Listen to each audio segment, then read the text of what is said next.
Vene, será que foi um erro vender o Alcaraz? O cara acabou com o jogo hoje. Gente, eu vou até já entrar nesse assunto. O Alcaraz ele vai ser comprado pelo Everton.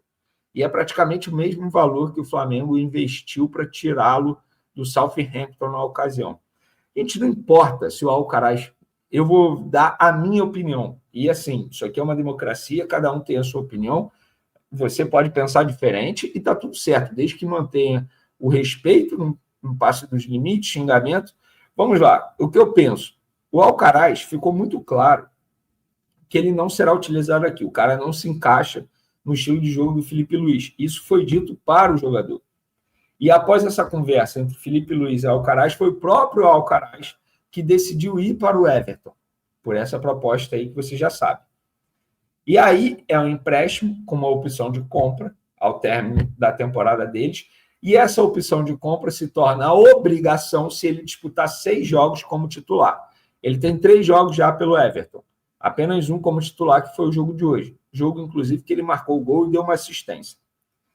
Vene, se ele se machucar durante esse empréstimo, antes de bater a meta, o que acontece?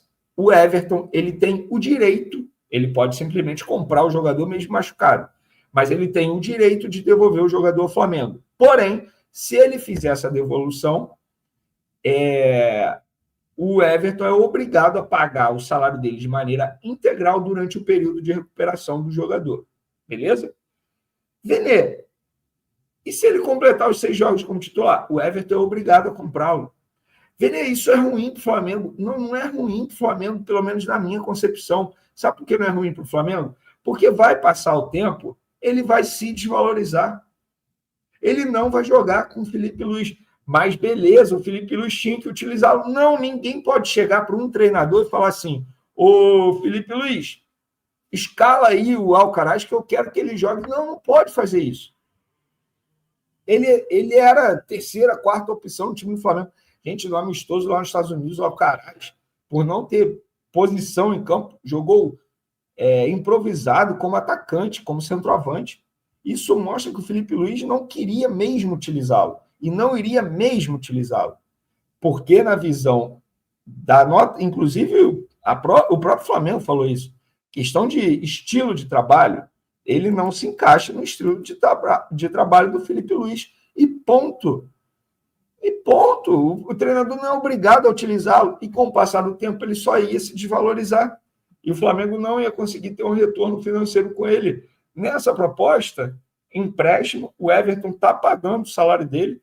Ele vai completar os 6 jogos, porque o Everton quer que ele seja comprado. Essa é a verdade. O Everton enxerga como uma boa oportunidade, como um jogador, teoricamente, barato. Para eles isso é barato, para a gente não. Jogador de 20 milhões de dólares, 20 milhões de euros, isso eu vi até um jornalista que eu super admiro e eu falo, tive a felicidade de trabalhar com esse cara lá nos tempos de Esporte Interativo, um baita profissional e um grande ser humano, que é o Vitor Sérgio, que hoje está na TNT. Ele falou isso, jogador de 20 milhões de dólares, 20 milhões de euros no futebol brasileiro é para decidir.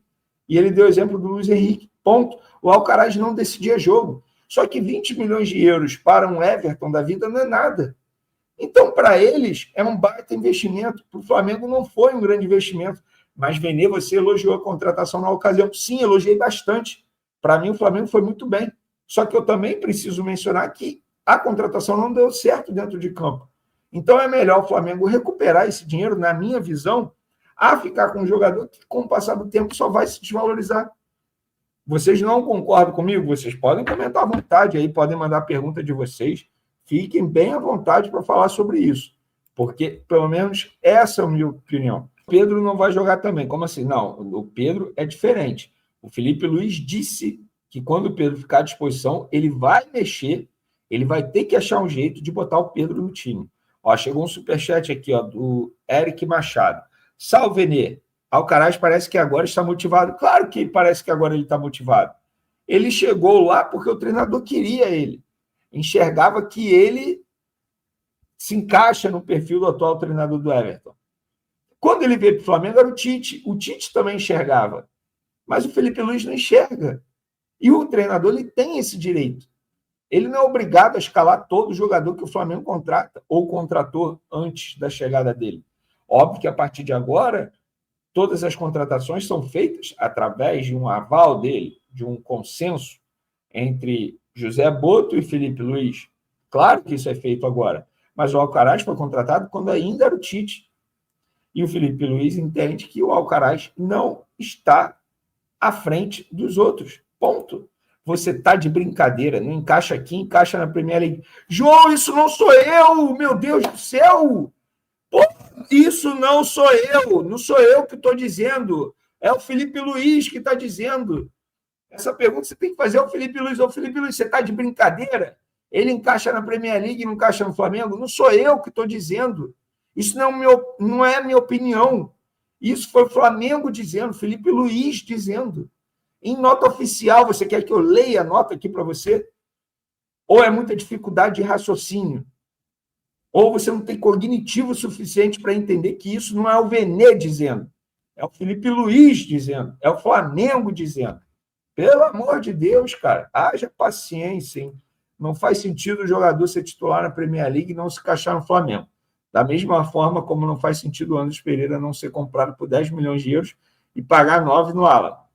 Renan, vamos lá. Você, pelo menos, foi educado e até mesmo inteligente ao dizer isso. Não faz sentido.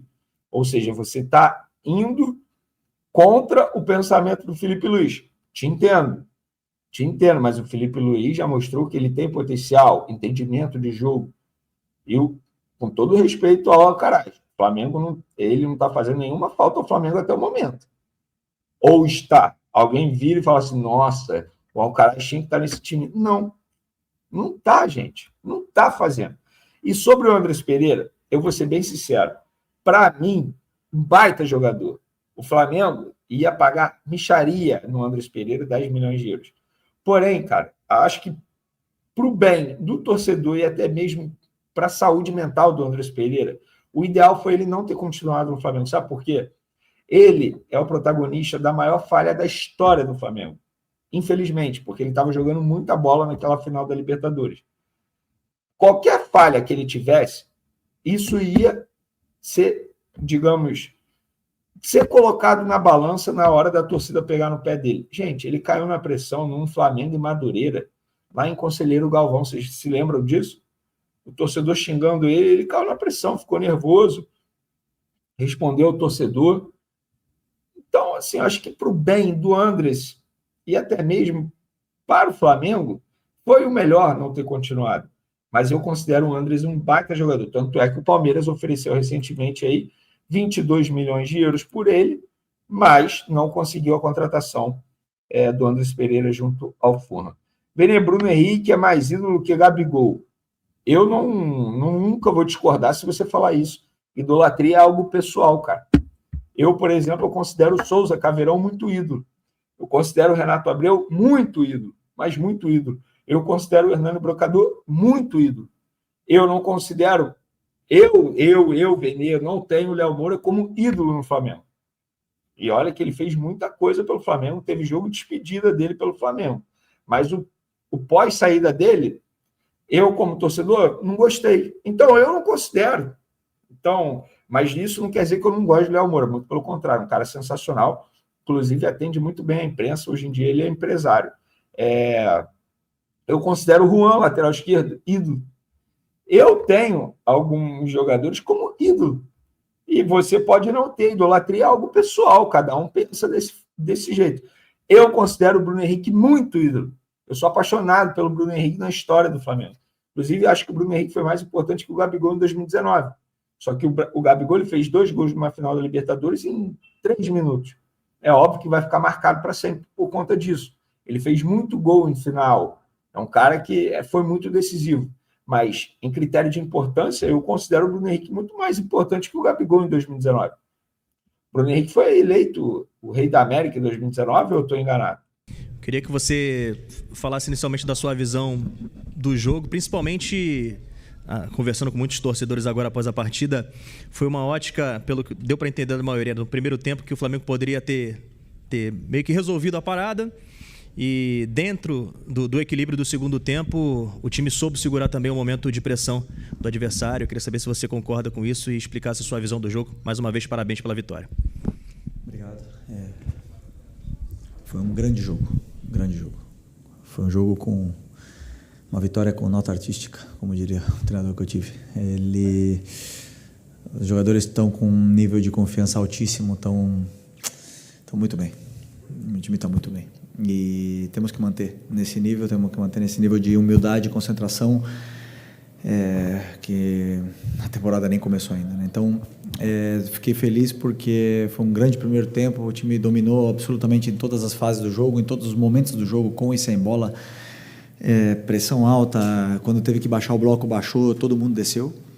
E no segundo tempo, natural que o treinador adversário fizesse algumas modificações táticas que causou certo incômodo, eu acredito, nos jogadores, e acabaram perdendo algumas bolas que não estavam perdendo no primeiro tempo, e acabamos, digamos, ficando um pouco correndo atrás da bola, e quando a gente recuperava, já verticalizávamos. Isso aí fez com que perdêssemos o controle do jogo no primeiro tempo, mas depois das trocas, principalmente da entrada do Alan e do Léo, o time voltou a ter o controle, o domínio e a calma para construir as jogadas, e a partir daí foi um domínio absoluto até o final. Felipe, boa noite. Parabéns pela vitória aqui em cima.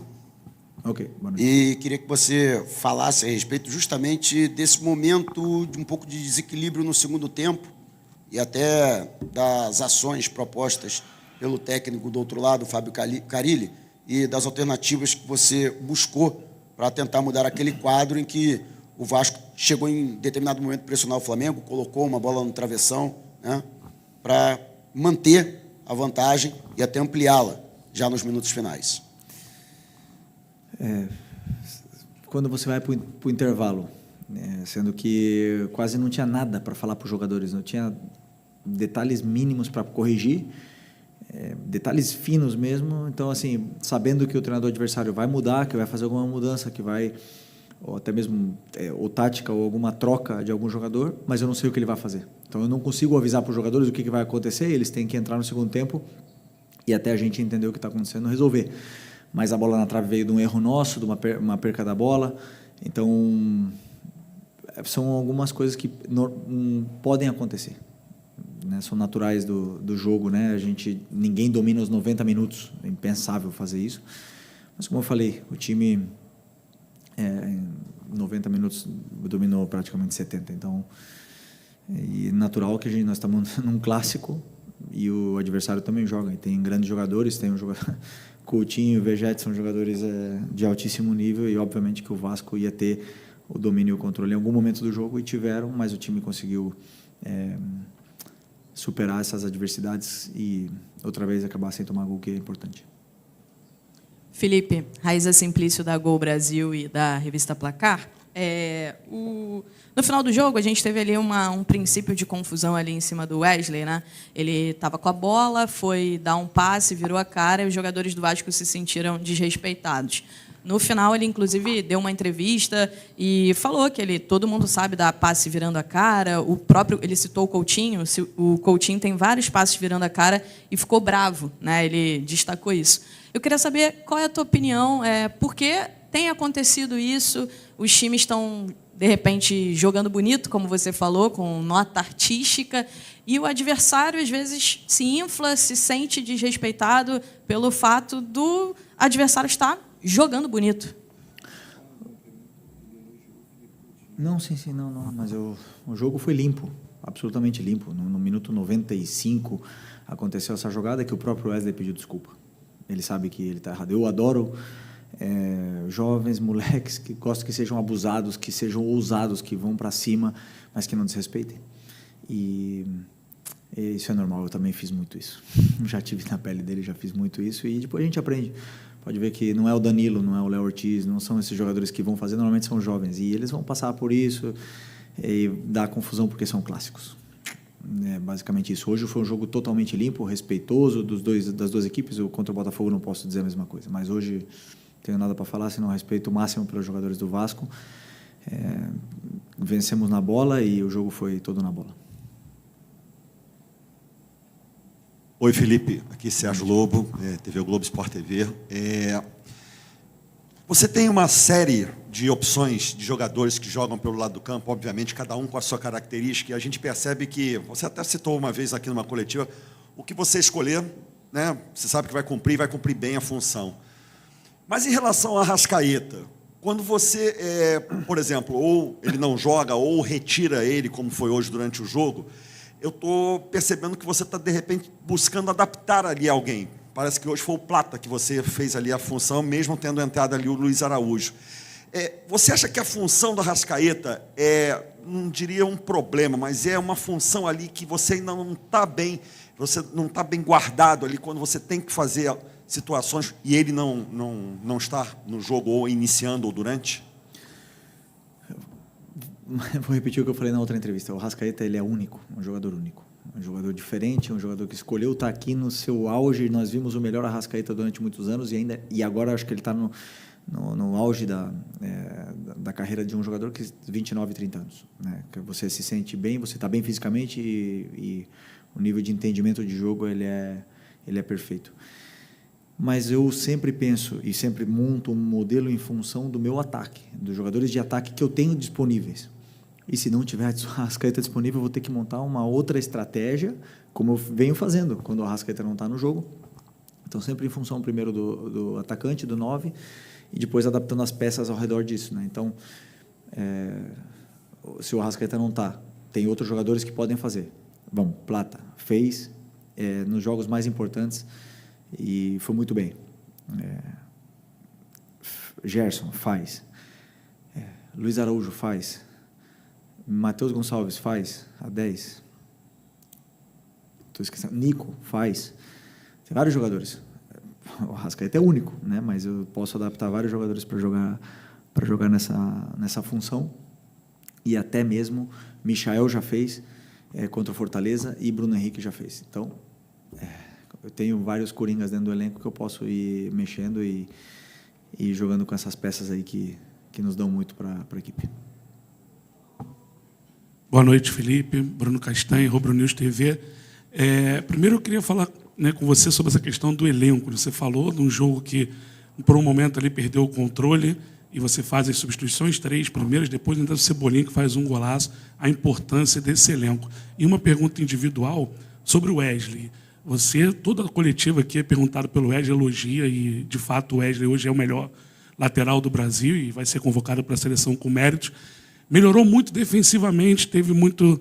Né, hoje ele faz a jogadaça do gol, por exemplo, né, que ele vai para o corredor central, arrasta e faz o passe para o gol.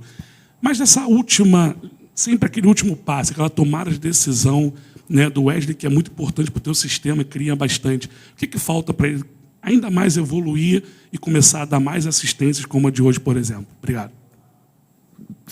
O Wesley, momento de forma esplêndido, né? Tá muito bem.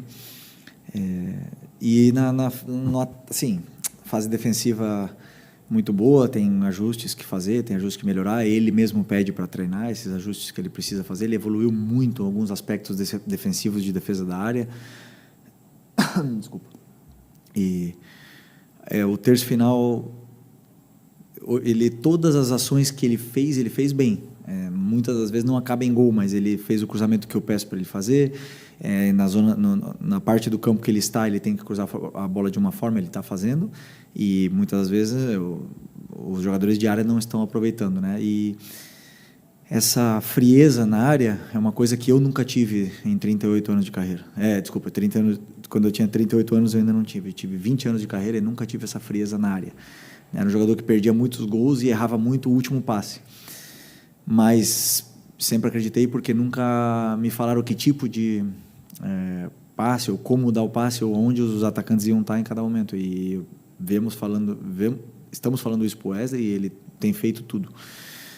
Então, está um momento maravilhoso e esse momento está naquele flow, né? Que tudo dá certo e ele está desfrutando e se divertindo no jogo. E a gente vê que ele está se divertindo, ele está feliz, a confiança está lá em cima e temos que manter ele nesse momento. Felipe, boa noite. Só desculpa, sobre a questão do elenco ali, das substituições, né, dessa importância desse teu elenco, como o Cebolinha, que voltou hoje e fez um golaço. Não, o elenco do Flamengo é incrível. Já falei muitas vezes, eu acredito firmemente que é o melhor elenco da América. É um elenco altamente qualificado, completo, e poder colocar o Cebolinha no segundo tempo é uma maravilha. Então eu já falei para vocês, sou extremamente feliz de poder liderar esse elenco aqui e ter essa máquina na mão. Pessoal, pedir para que cada um faça uma pergunta. A gente tem muitos pedidos, se cada um fizer 2, 3, tá? Vamos lá, Igor. Felipe. Pode falar. Boa noite, Felipe. Parabéns pela vitória. João Pedro Fragoso, Jornal Globo. Na primeira resposta que você deu, você falou um pouco das mudanças táticas que o Carille fez e o Vasco conseguiu igualar a partida. E teve uma mudança que o Vasco estava no 4-3-3, depois começou num 4-2-3-1, depois um 3-6-1 ali. Eu queria te perguntar como você recebeu essas mudanças táticas e o que você pensou para respondê-las. Logo depois você fez um pacotão de substituições, colocou o Léo, colocou o Alan e colocou o...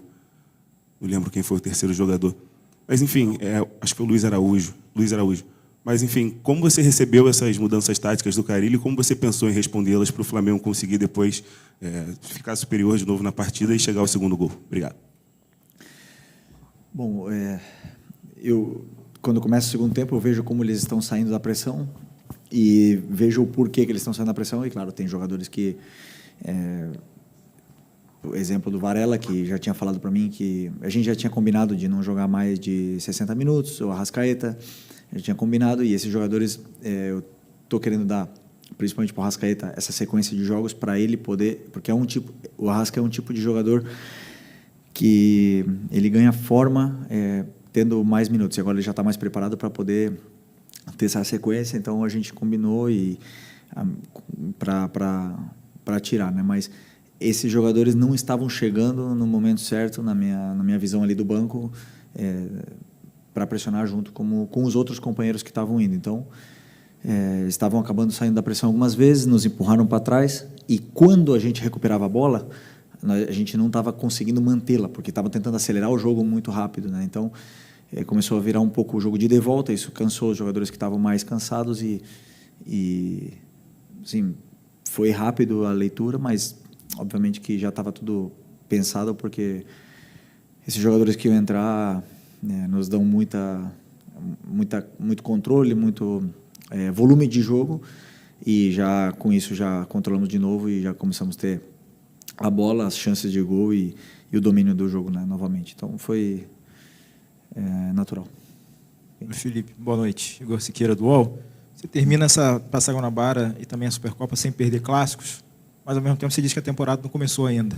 Quanto esse desempenho nesses clássicos você está levando para frente para determinar se nesse momento do ano, 16 de fevereiro agora, você tem ou não ter um time titular ou uma tática titular necessariamente, diante da rotatividade que você está propondo ao time? Me explica um pouquinho melhor essa pergunta, desculpa. O peso dos clássicos, ele influencia para você ter ou não ter nesse momento um time titular? Como é que você está vendo a construção do time titular diante do resultado que você teve nos clássicos? O time titular, ele é feito durante a semana, dependendo do que os jogadores falam para mim no campo. Então, eu vejo o que está acontecendo no campo, eu vejo como estão fluindo as coisas, como eles estão se relacionando, a química entre eles, e aí o time titular é decidido aí. Eu não posso nunca decidir um time titular para um jogo daqui a 2 semanas. Eles têm que ganhar a vaga deles todos os dias, todos os treinos, e me deixar com dor de cabeça como os zagueiros estão fazendo agora. Então, esse é o primeiro. E só me lembra a tua pergunta de novo, que eu esqueci. Dos clássicos. Desculpa. Me desculpa.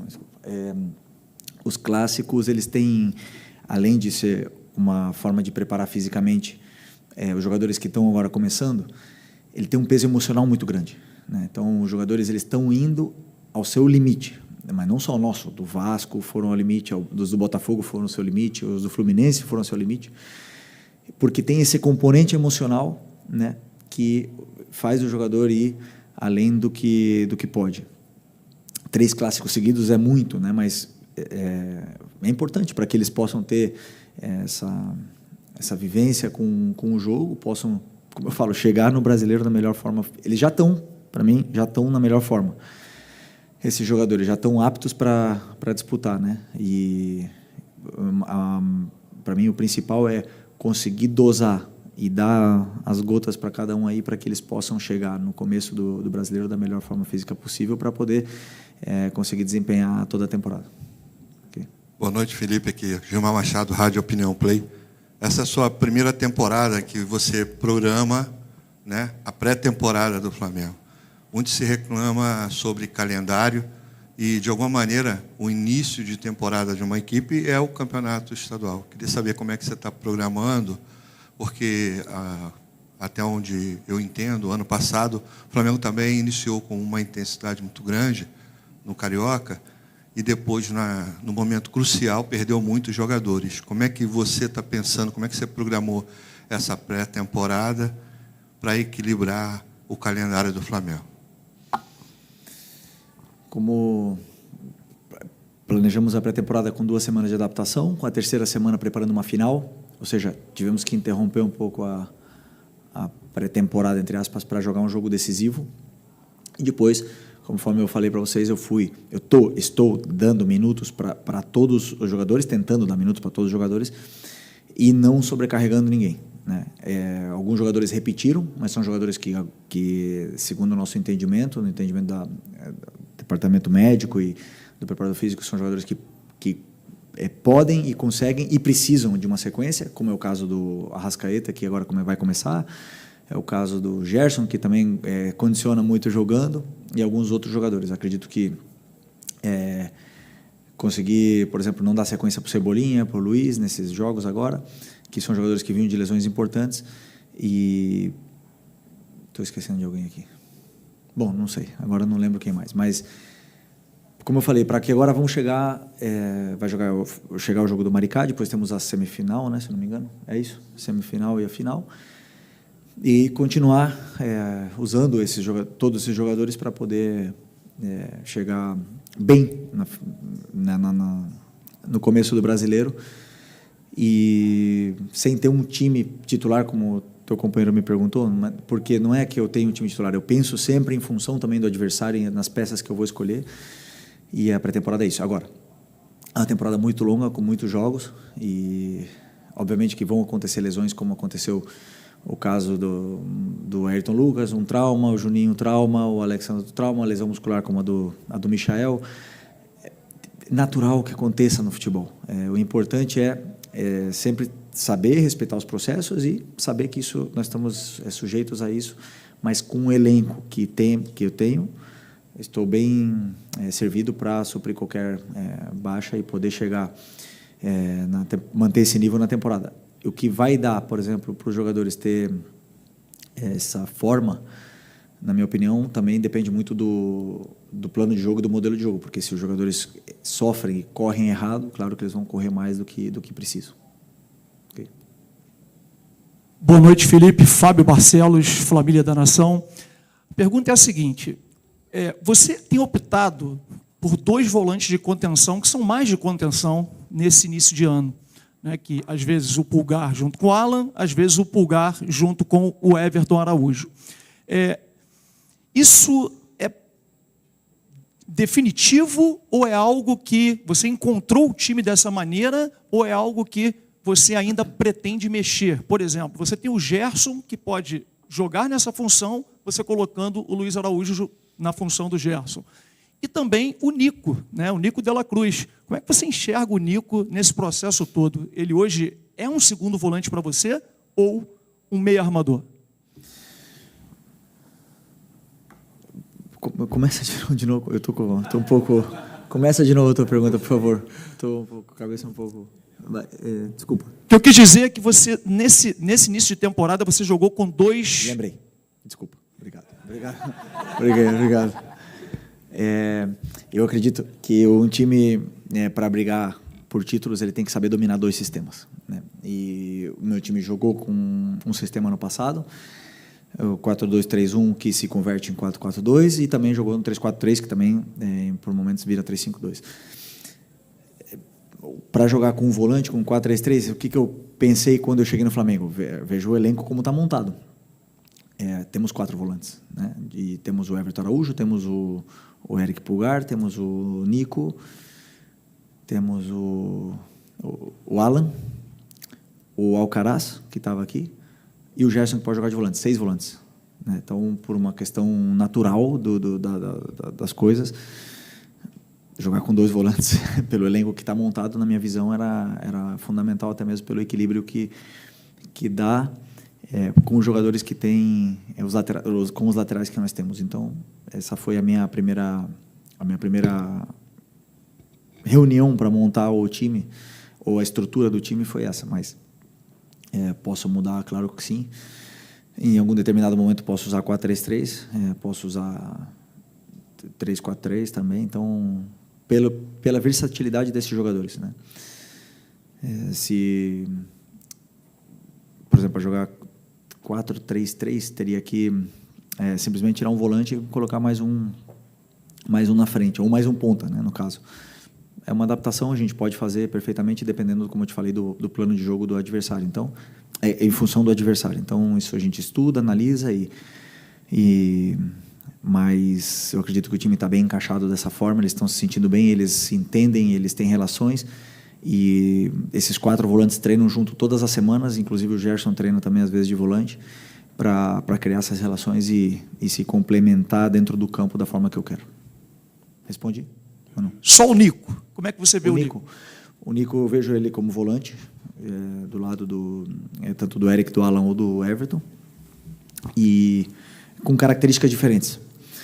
Ou seja, o Nico me dá coisas que o Alan e o Everton não dão, né? Mas o Everton e o Alan me dão coisas que o Nico não dá. Por exemplo, contra o Fluminense, eu vi que o Everton foi criticado, mas o Everton fez tudo o que o treinador pediu. Eu não pedi para ele dar passes para gol, eu não pedi para ele dar assistência, não.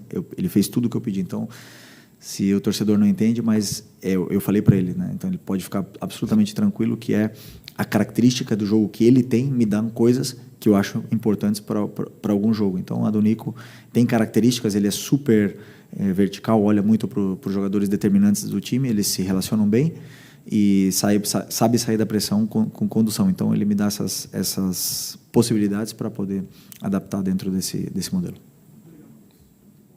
Aqui, Felipe. Aqui. Letícia Marques, do GE.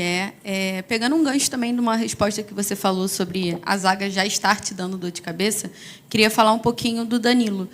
Ele jogou já com o Ortiz, jogou com o Léo Pereira. Hoje ele teve uma atuação muito boa. Dentre todos os jogadores, ele foi quem mais teve passes certos, por exemplo, assim, trazendo um número. E eu queria saber como é que tem sido para você ver essa opção na zaga e o que tem sido o diferencial para você definir a zaga titular. A formação do adversário também está relacionada? Porque, assim, pensando no Léo Ortiz, ele te entrega uma saída de bola diferente em relação aos outros. Queria saber como é que você está definindo a zaga titular em meio a essa disputa de dor de cabeça. Bom, ainda não tem nada definido, mas a contratação do Danilo é um acerto muito grande por parte do Boto, porque eu acredito que um jogador desse calibre, que vem no nosso elenco, um jogador que era titular da seleção brasileira, que era titular da Juventus até dezembro, escolhe vir para o Flamengo, e como eu falei na outras vezes, perdoando muito dinheiro, fazendo um esforço muito grande para poder jogar no clube que ele ama, é muito interessante isso para o Brasil, para o futebol brasileiro primeiro, para o escudo do Flamengo é muito importante que um jogador escolha isso, porque demonstra a grandeza que esse clube está hoje, né, que pode permitir e pode oferecer aos jogadores do nível do Danilo ser campeões. Então, isso é muito importante. E a concorrência entre eles é o que vai elevar muito o nível deles, né? Depois, eu vou escolher, alguns deles em algum momento vão ficar, com certeza, brabos comigo, mas eu sempre digo e penso e acredito firmemente que o campo fala. E se eles estão falando no campo, os 3 estão insubstituíveis, eu vou ter que fazer alguma coisa para os 3 jogarem. Então, assim, depende deles. Simplesmente isso. E eu vou escolher sempre os que me falarem mais no campo. Mas, claro, com tantos jogos, todos eles vão jogar. Oi, filho, aqui. Tudo bem? David Sharp, antenados na jogada. Olha, não tem como não te perguntar sobre o Alcaraz, porque hoje ele acabou com o jogo lá na Premier League. Um gol, uma assistência, 3 passes decisivos, uma grande chance criada e foi a maior nota, jogando como meia. E aí muita gente está falando, né, nas redes sociais, como é que pode o Alcaraz jogar na Premier League, você jogou na Premier League, no Chelsea, e servir para a Premier League desse jeito e não servir aqui para o Brasil, sendo que a Premier League é considerado o campeonato mais forte do mundo, do jeito que é? Culpa do treinador? Não. Eu absolutamente, eternamente agradecido ao Alcaraz por tudo que ele fez aqui. Fomos campeões juntos, foi muito importante para a gente ano passado. Entrou em jogos e elevou o nível da equipe. Em alguns momentos não estava tão bem, eu já falei. Em alguns momentos ele mesmo reconhece que não estava tão bem. Mas muitas das vezes os jogadores eles são assim, funcionam melhor em algum lugar, em um clube com algum treinador e com outro menos, ou com algum modelo melhor e com outros menos. Isso acontece no futebol constantemente, né? Constantemente. Então, como eu falei, eternamente, extremamente agradecido por tudo que ele fez, pelo garoto que ele é, maravilhoso.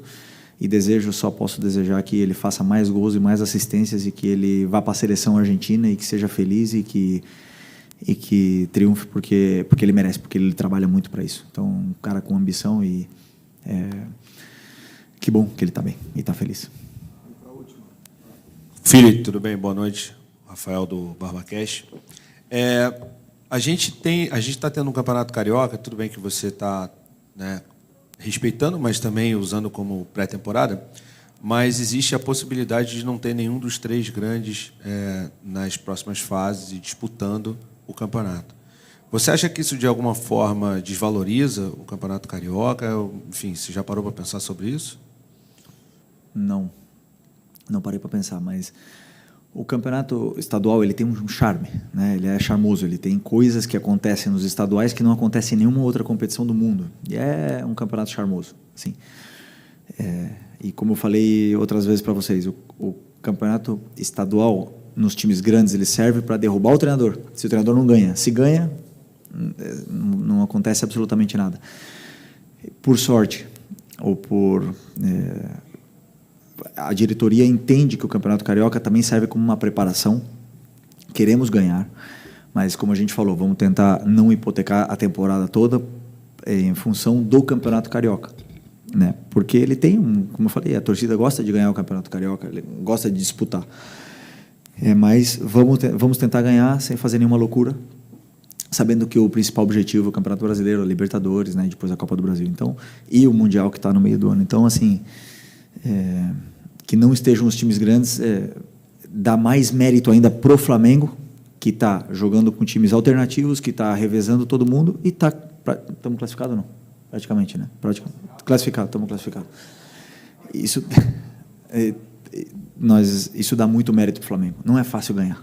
Não é fácil que todos os jogadores joguem times novos, diferentes e todos jogam da mesma forma, entendam o que tem que fazer. Não é fácil. E eles têm uma ambição, a gente vê que estão correndo, estão lutando, estão dando tudo o que tem.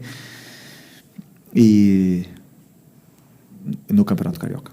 Então, assim, a gente não é que não leva a sério, nós levamos a sério, temos muito mérito, e os outros times que não estão nessa fase de classificação não é que não levaram a sério, simplesmente não fizeram a mesma campanha que nós, por isso joga o mérito aí pro Flamengo.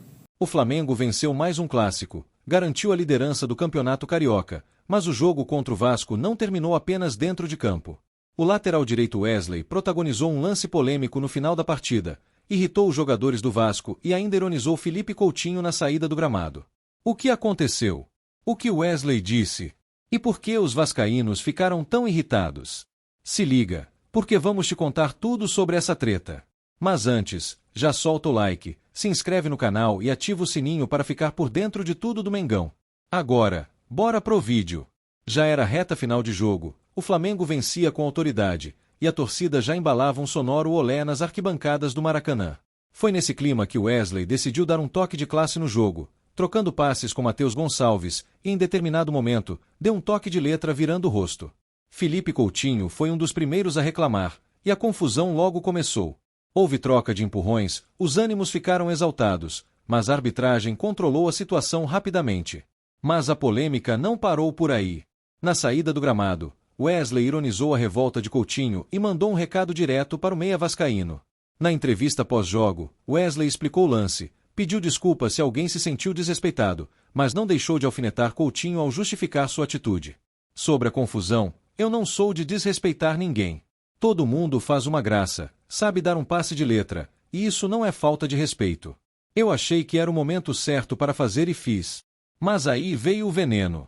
Sou fã do Coutinho, mas ele também tem vários lances virando a cara. Ele está bravo porque perdeu e veio descontar em mim. Ou seja, para Wesley, Coutinho ficou irritado simplesmente porque não aceitou a derrota e tentou transformar um lance normal em provocação. O lateral ainda completou dizendo que não gosta de confusão e que segue focado em evoluir dentro do Flamengo.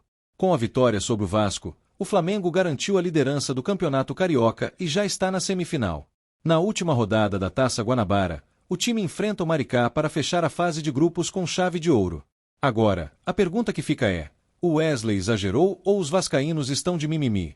Deixa sua opinião aqui nos comentários. Já mete o like e se inscreve no canal para mais conteúdos do Mengão. Tamo junto e até o próximo vídeo.